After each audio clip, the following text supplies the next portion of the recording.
بسم الله الرحمن الرحيم الحمد لله والصلاة والسلام على رسول الله وعلى آله وصحبه أجمعين ما بعد. All praise belongs to Allah subhanahu wa ta'ala, who has given us the opportunity, the ability to fast in the month of Ramadan and learn and practice whatever we can to the best of our ability. As we conclude the 10th fast of the month of Ramadan, we ask Allah subhanahu wa ta'ala to shower us with His mercy and accept our fasting, forgive our shortcomings, and make this fasting as a source of salvation, protection, and grant us taqwa, which is the ultimate action that we are trying to achieve in this month of Ramadan. Ameen ya Rabbal Alameen. Today, inshallah, we will be talking about a dua which Allah has mentioned in the Quran. And this is a dua of rahmah and guidance.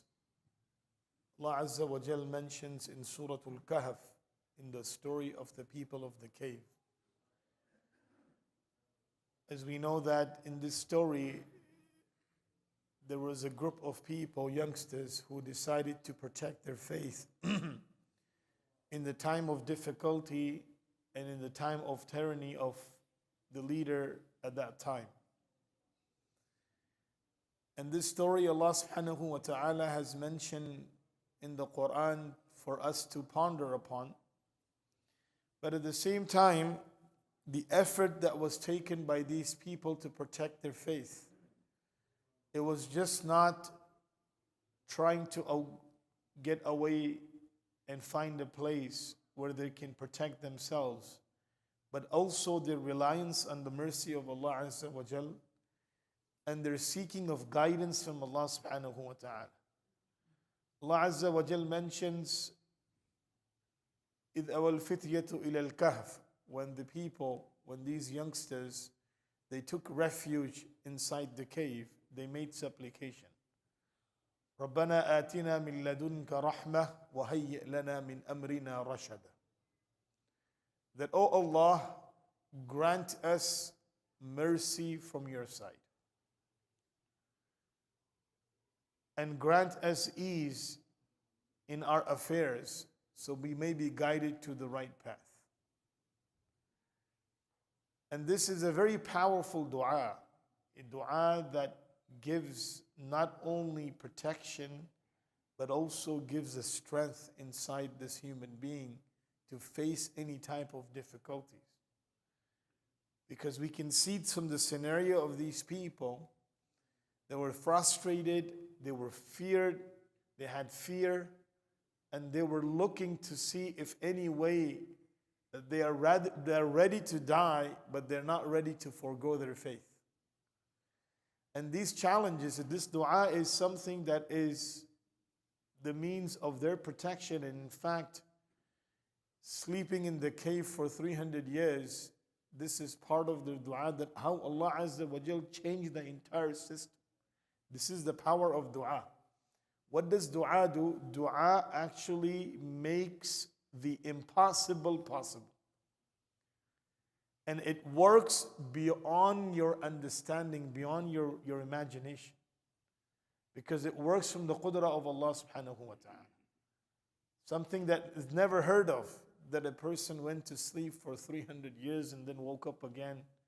Not a single limb of the body has changed. And survived throughout this entire time. Something that is never heard of. But Allah made it possible because that's the power of dua. And Allah teaches us every place in the Quran where He puts these du'as, they are connected with some situation and scenarios. However, they are the du'as that a person needs to practice throughout their lives. So in this dua, Allah subhanahu wa ta'ala has taught us that look for two things in your life. Number one is the rahmah of Allah Azza wa Jal. Because the rahmah of Allah subhanahu wa ta'ala is such, when it envelopes a believer, then a person, his fear is gone. He is no longer frightened with the situation nor he is challenged with the condition that has been put upon him. Conditions are part of the world you cannot avoid, you cannot run away. But when the mercy of Allah descends, then these conditions becomes nothing. And a person is able to overcome them and go over them without any difficulties found within himself. It was easy for these people to leave their area, go and sit in the cave and see what happens next. And in that situation, the rahmah of Allah came in such a way that they didn't even realize that this happened to them. And this is what the power of the mercy of Allah Azza wa Jal is. When a person has been enveloped with the rahmah of Allah, then whatever the difficulty that is in front of him, he doesn't even know how Allah makes it go, and Allah Azza wa Jal takes him out of that situation. And then the second part of the dua, وَهَيِّئْ لَنَا مِنْ أَمْرِنَا رَشَدًا. Oh Allah, make it easy for me in my affairs to find the path which is guidance. So guide me in my affairs. And this is very important because sometimes we don't know where we're going, which direction we're heading.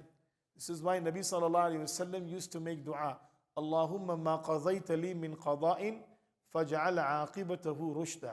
That, oh Allah, whatever decision you make for me, make the outcome of that decision as a guidance for me. Whatever decision you make for me, the outcome of that should be guidance, should be a path which I can take and saves me from and protects me from all types of harm. And the famous dua, Allahumma ahsin aqibatana fil umuri kulliha. That, oh Allah, decide for me whatever is best in all my affairs. In all my affairs, however is going to become outcome, however the outcome is going to be, make it the best decision for me. So these are very powerful du'as. And this dua is located in Surah Al-Kahf, and you probably have a QR code on the screen if you would like to memorize it. A dua to be recited regularly, and especially when you don't know what's going on and you have been, or your faith has been challenged. That at that time, you make this dua to Allah and Allah opens a path for you. We ask Allah Azza wa Jal to grant us the understanding and the ability to practice. Ameen ya Rabbal Alameen. Subhanallahi wa bihamdihi. Subhanak Allahumma wa bihamdik. Wa nashhadu an la ilaha illa anta.